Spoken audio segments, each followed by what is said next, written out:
Apa kabar anak-anak ibu hebat hari ini? Semoga kalian tetap semangat belajarnya ya. Kembali lagi bersama Ibu Hayati dalam Berisik Belajar Pancasila itu asik. Sebelum kita mulai pembelajaran hari ini, ada baiknya kita berdoa sesuai dengan keyakinan kita masing-masing. Berdoa dimulai.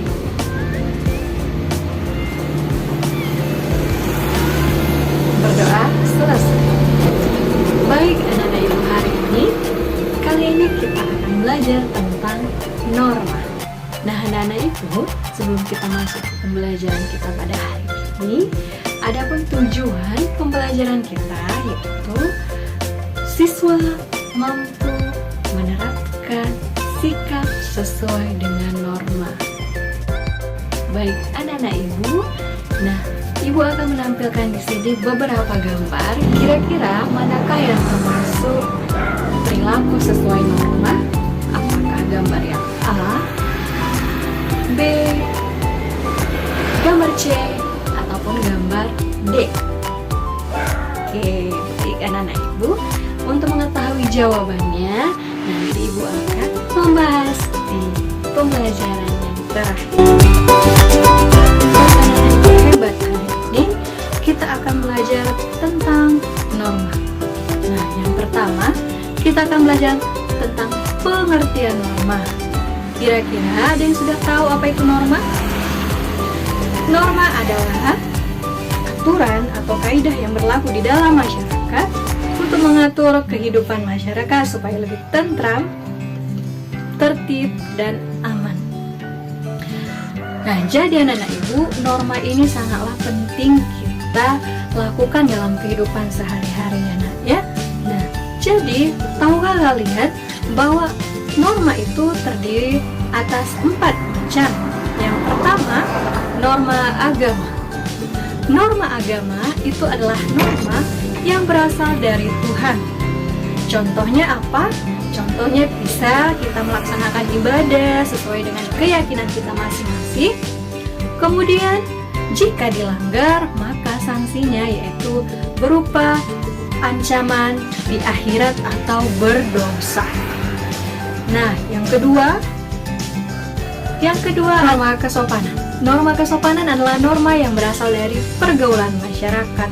Nah, sanksinya jika melanggar norma tersebut maka seseorang itu akan dicemooh, dicela, bahkan dikucilkan dari kehidupan bermasyarakat.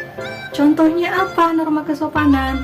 Berbicara yang sopan, ketika menerima atau diberikan sesuatu kepada orang lain, menggunakan tangan kanan, apalagi berbicara dengan nada yang sopan. Ketika lewat di depan orang yang lebih tua, kita menunduk. Yang ketiga adalah norma kesusilaan. Norma kesusilaan itu berasal dari hati nurani manusia. Nah, sanksinya apa? Sanksinya adalah dikucilkan sama orang lain, tidak ditemani, atau diejek sama orang lain. Nah, contohnya apa saja ya? Contoh dari norma kesusilaan itu bisa menghargai orang lain, bersikap jujur, ya, adil. Nah, dan yang keempat itu adalah norma hukum.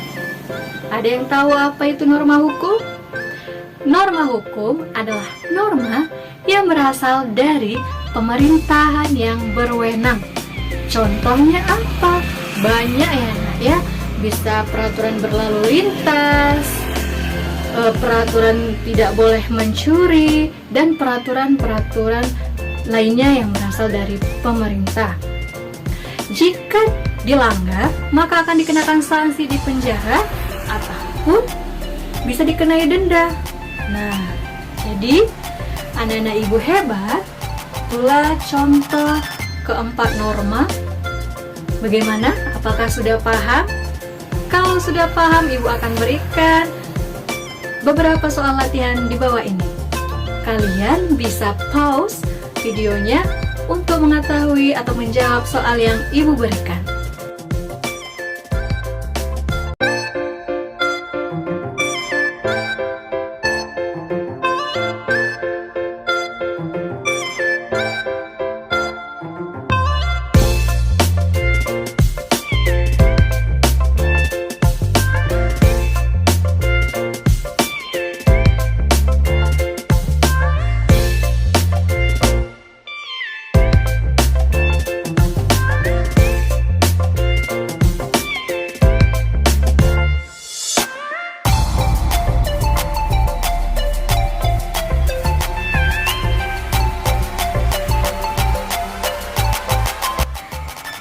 Anak-anak ibu, kita kembali lagi ke 4 gambar sebelumnya.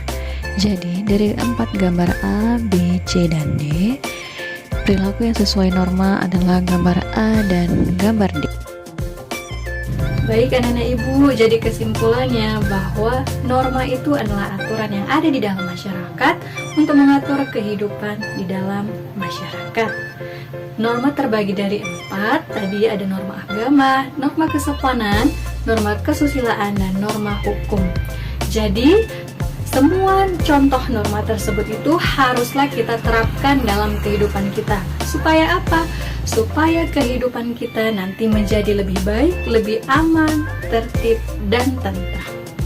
Baik anak-anak ibu, cukup sekian pembelajaran kita hari ini. Semoga dapat bermanfaat, dapat kalian aplikasikan dalam kehidupan. Saya Ibu Hayati. Assalamualaikum warahmatullahi wabarakatuh.